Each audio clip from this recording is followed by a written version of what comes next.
The Snake River Alliance was founded in 1979, soon after the historic 3 Mile Island accident, by a small group of concerned citizens who had learned that the Department of Energy, or DOE site, was routinely injecting hazardous and radioactive waste into the Snake River aquifer, the sole source of drinking water for 250,000 people.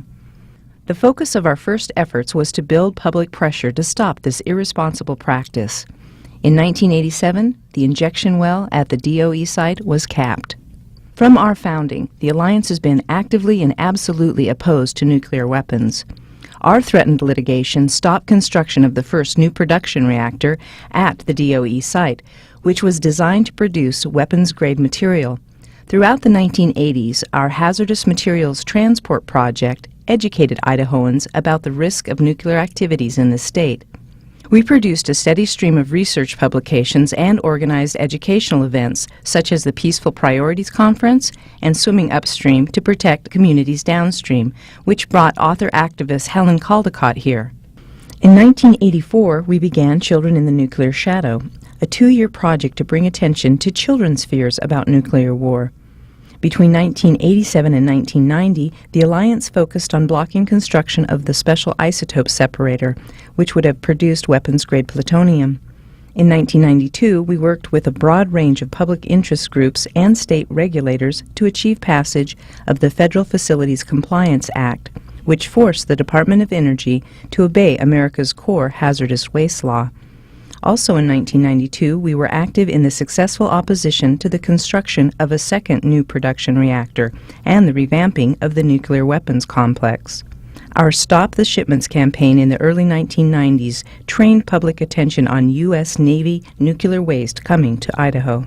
Ever since the Idaho DOE site was named a Superfund cleanup site in 1989, the Alliance has been a steady advocate for Idaho's environment. We analyzed cleanup plans, helped prepare the first non-governmental study of nuclear threats to the Snake River aquifer, and publicized environmental problems through aggressive outreach and education. We also presented Idaho's Water at Risk, a public educational presentation to a wide range of audiences. We have long been recognized nationally as one of the fiercest critics of reprocessing, which is the crucial step between a nuclear reactor and a nuclear bomb. We were plaintiffs in an effort to force thorough cleanup of the high-level waste that reprocessing produces. In 1999, we helped lead Back from the Brink, a national campaign to take nuclear weapons off hair-trigger alert. In 2001, we helped stop the construction of a plutonium incinerator at the Idaho DOE site.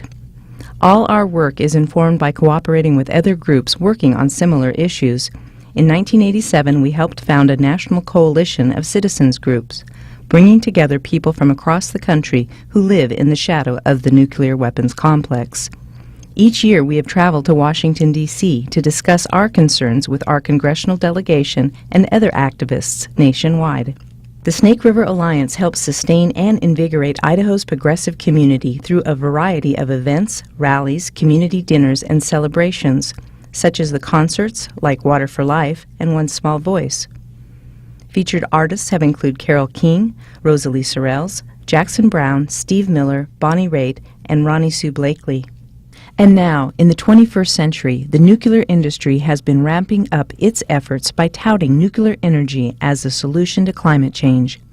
They forget to tell the public that it would take too long to build, cost too much, use too much water, and leave too much waste for generations to come. The Alliance saw through their deception and is now known as Idaho's only nuclear watchdog and advocate for clean energy. We work collaboratively with green businesses, government agencies, and other nonprofits to initiate policies that ensure the right solutions for climate change, including renewable energy generation, energy efficiency, and conservation. We are at the forefront of the energy debate and want you to join us today. Take a look at what we have accomplished over the years, and then join other Idahoans to create the future.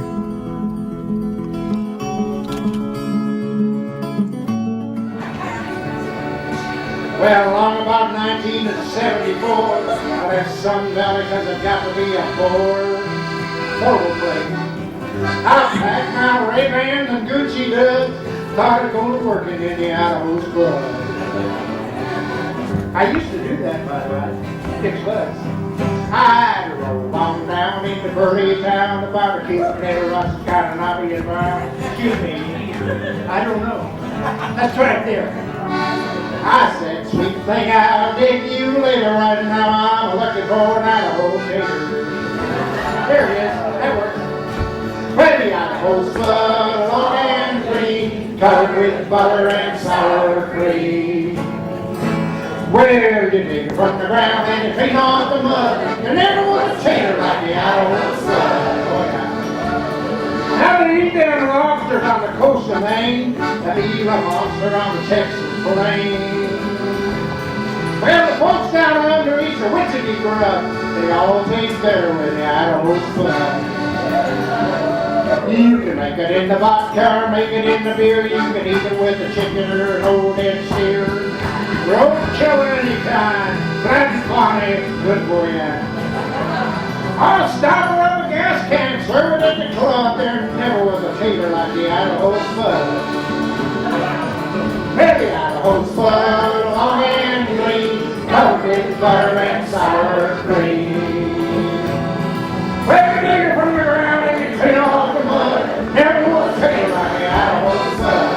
Ah, here comes the smut market.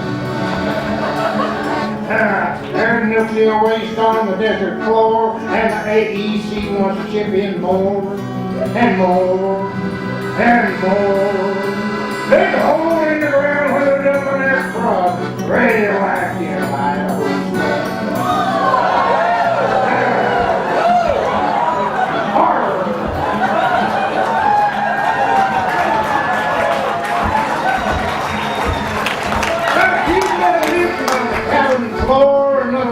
Kids to stop the door. Well, I ride out like green tomatoes. I beat them young'uns on nuclear taters, yeah. Now the Idaho Spud, it's nuclear green. You can use it in a bomb or run a submarine. You can nuke them bunnies out to old Mud Lake. But don't be messing with my Iowa State.